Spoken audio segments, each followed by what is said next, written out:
Hello, I'm Kevin Davies, the editor of Bio-IT World magazine, with a preview of this year's Bio-IT World Conference and Expo, which runs from April the 20th to the 22nd in Boston. We have, as you would expect me to say, a pretty good program for this year's event, but I've heard from a lot of people that they feel the meeting has really started to come of age in the last couple of years, and that's certainly the momentum that we're hoping to capitalize on this year. The meeting is really, if I had to sum it up in one word, it's about data. It's about data in the life sciences, the translational medicine arena, the clinical arena, the drug discovery arena. It's not just how we generate data, which of course is growing at an absolutely exponential rate, and that brings with it a slew of issues with regard to storage and archiving and so on, but it's how we integrate the data, how we make sense of it, how we leverage it. So whether you're in a bioinformatics field studying or analyzing next-gen sequence data, or you're in the translational medicine field looking to integrate a whole slew of different types of data, including clinical records, or you're in a drug discovery program doing computational modeling, this really is a meeting that has something to offer. So I'm going to just briefly talk about the 3 days of programming and events that we have at Bio-IT World this year. Day 1, April the 20th, begins with a series of pre-conference workshops. Some of these are half-day workshops, some of them are full-day workshops, including really important critical topics such as cloud computing, next-generation sequencing data analysis, and the informatics around issues such as imaging and text mining. So a lot of really great content on the opening day.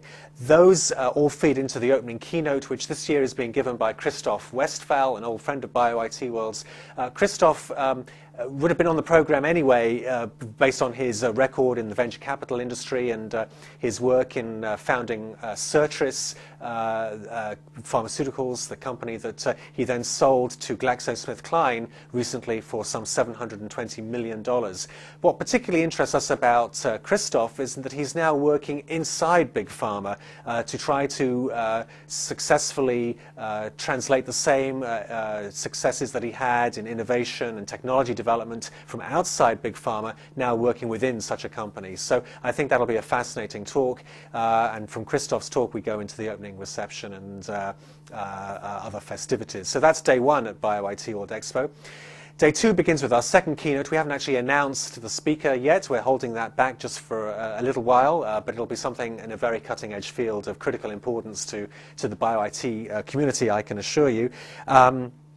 The conference will open with 7 tracks ranging from IT infrastructure to bioinformatics of next-gen data analysis, systems and predictive biology, clinical records and trials, e-health management, a whole slew of content.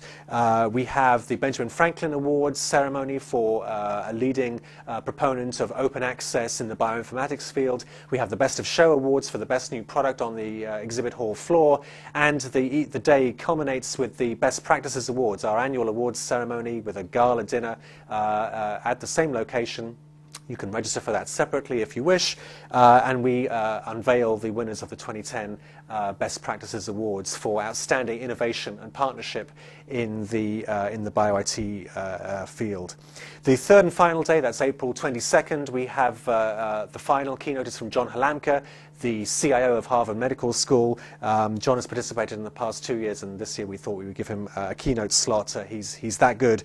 John will also be participating in a personal genomics panel. It's a roundtable we've had the last couple of years. It's great fun, fascinating topic. Other speakers on that panel are Jamie Hayward from Patients Like Me, and Dietrich Stephan, the founder of Navigenics and the Ignite Institute for Individualized Health, and 1 or 2 other guests as well. The conference tracks will continue through the rest of the day. The exhibit hall, I haven't said much about that yet, but that will feature something like 100 exhibitors. Almost all of those spaces have been sold. There may still be a little bit of room if you're interested, and that brings the meeting just about to a close. Throughout the course of the 3 days, we're going to hear from a fascinating group of speakers, some who've spoken before, others who are new to the event. I'll just give you a handful of names to look out for, people that I'm particularly looking forward to hearing. People such as Sandy Aronson, from Partners Healthcare, Toby Bloom from the Broad Institute, Phil Bourne, who won the Benjamin Franklin Award last year, is speaking, Ken Butow, the director of the CA Big Project, Phil Butcher, who's in charge of IT at the Wellcome Trust Sanger Institute, Stephen Friend, the founder of Sage Bionetworks, James Hayward, I mentioned, William Hayes from Biogen the leading authority on text mining, the wonderful Pardis Sabeti from Harvard, speaking about her recent work on positive selection in the human genome, Molly Shields-Ewing from Safe Biopharma, and we're welcoming back Chris Dagdigian, giving his familiar annual Trends in the Trenches talk, IT trends that is simply an unmissable highlight of Bio-IT World every year.